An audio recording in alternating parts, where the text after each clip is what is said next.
Boa noite a todos.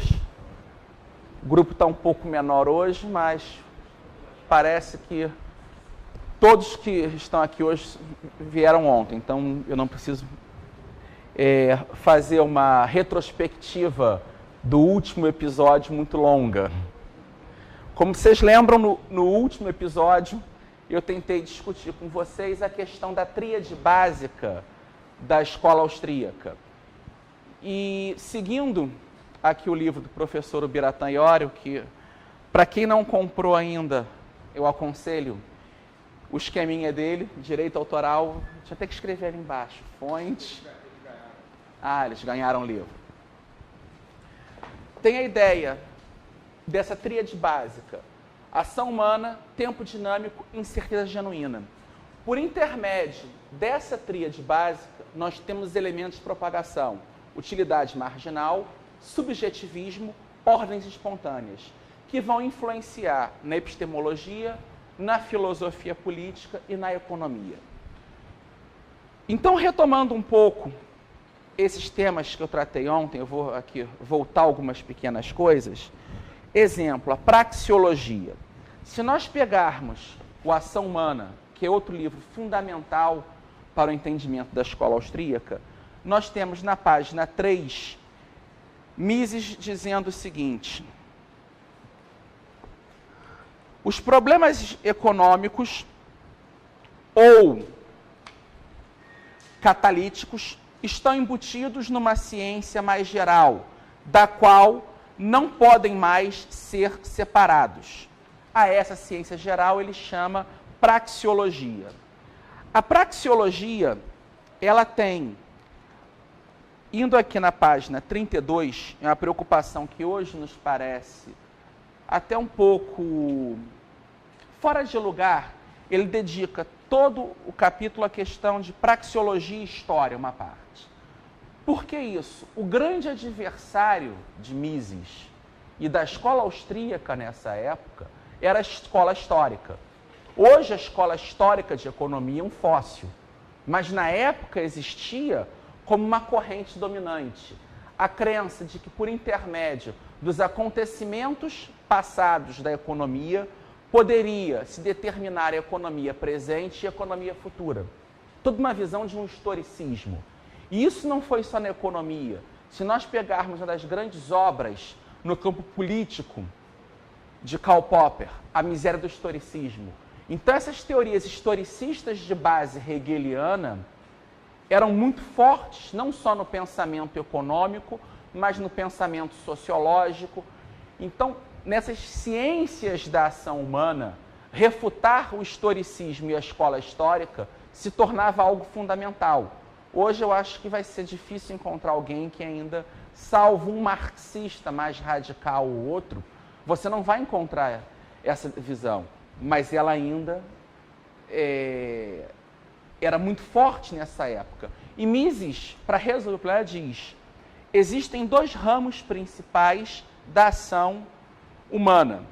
Um, a praxeologia. Dois, a história. A história é o conjunto e a arrumação sistemática de todos os dados relativos à experiência da ação humana.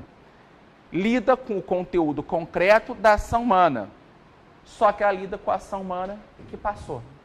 Você não pode, por intermédio desse conhecimento passado, predizer o futuro, porque o elemento de incerteza é fundamental. Nesse mesmo sentido, ele vai dizer, na página 42, que a experiência relativa à ação humana difere da relativa aos fenômenos naturais, porque requer e pressupõe conhecimento praxeológico. Por essa razão, os métodos das ciências naturais são inadequados para o estudo da praxeologia, da economia e da história. Na página 42 ele diz aqui: o verdadeiro tema da praxeologia, ação humana, tem a mesma origem que o raciocínio humano. Ação e razão são congenéricas e homogêneas, podem até ser consideradas dois aspectos diferentes da mesma coisa. com essa perspectiva que ele define que essa ação humana está ligada ao individualismo, e aí nós temos aqui, de novo, esse individualismo metodológico da ação humana, no qual ele afirma, na página 43, a praxeologia lida com ações individuais dos homens. Só mais tarde, no curso de suas investigações, é que consegue compreender a cooperação humana, e a ação social é então considerada como um caso particular da categoria mais universal de ação humana. A praxeologia é uma forma de conhecimento a priori.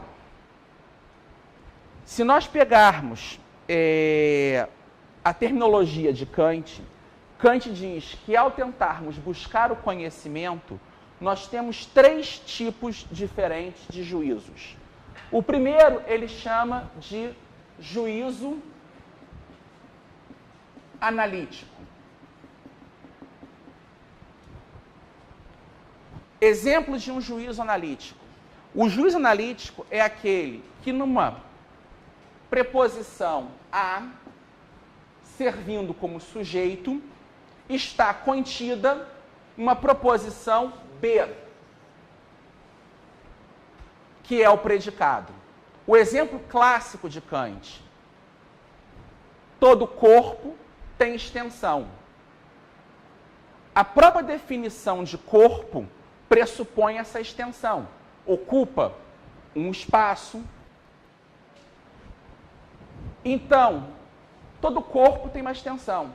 Eu já tenho essa informação acerca do objeto contida na própria definição do objeto. Ele é um conhecimento limitante, porque todo conhecimento acerca do objeto já está contido nele próprio. E você não consegue ampliar o conhecimento. Ele se torna até um conhecimento tautológico. Você não consegue entender a realidade por intermédio desse tipo de conhecimento analítico. Ele é muito preciso, a ciência se utiliza dele em vários casos, mas você não amplia o conhecimento acerca da realidade com juízos analíticos. O segundo tipo de juízo, na visão kantiana, seria o chamado juízo sintético. Só que esse juízo sintético, na perspectiva kantiana, ele pode ser de 2 tipos.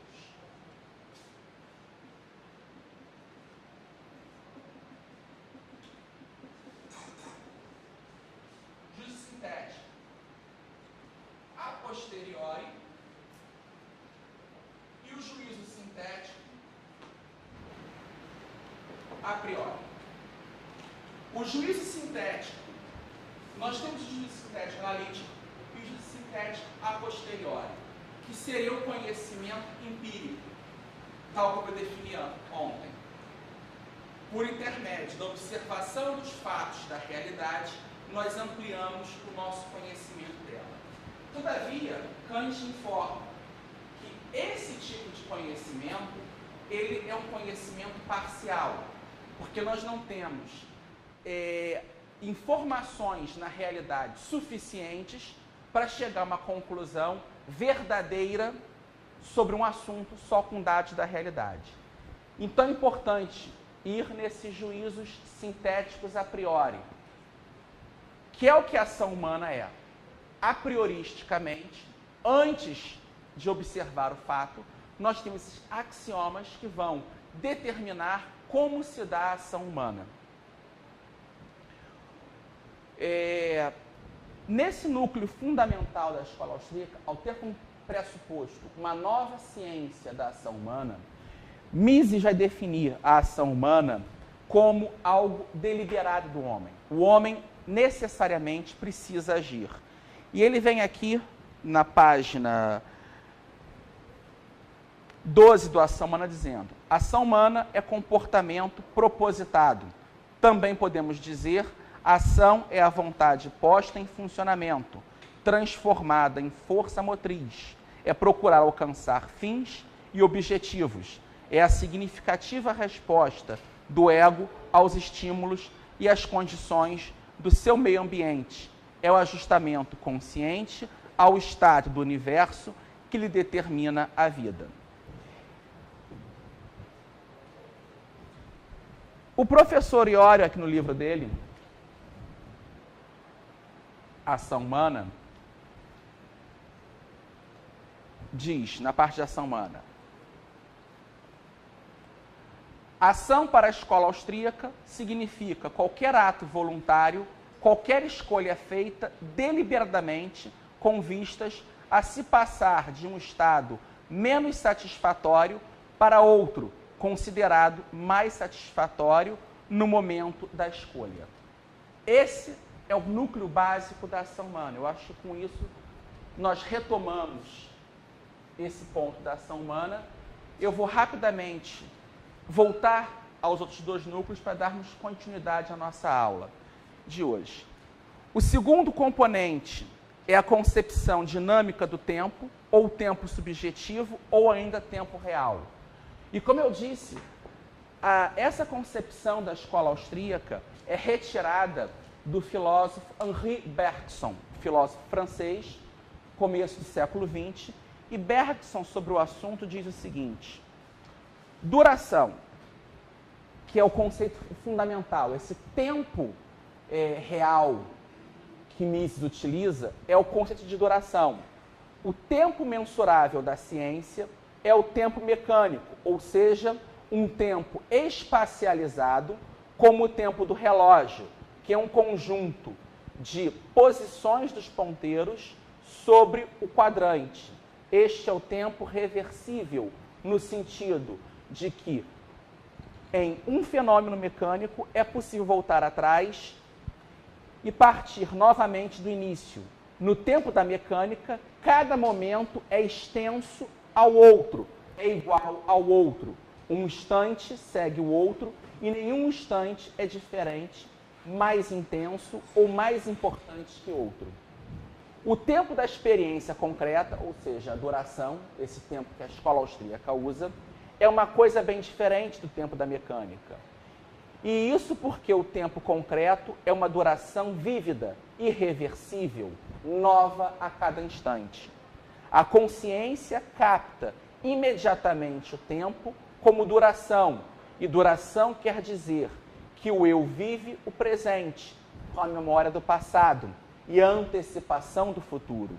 A imagem adequada do tempo concreto da consciência é o de um novelo de fio que cresce, conservando a si próprio na vida da consciência. Com efeito, nosso passado nos segue e aumenta, sem trégua, com o presente, que recolhe ao longo da estrada. E isso, enquanto a concepção espacial do tempo encontra uma boa comparação na imagem de um colar de pérolas, visto que ele é linear e com partes iguais.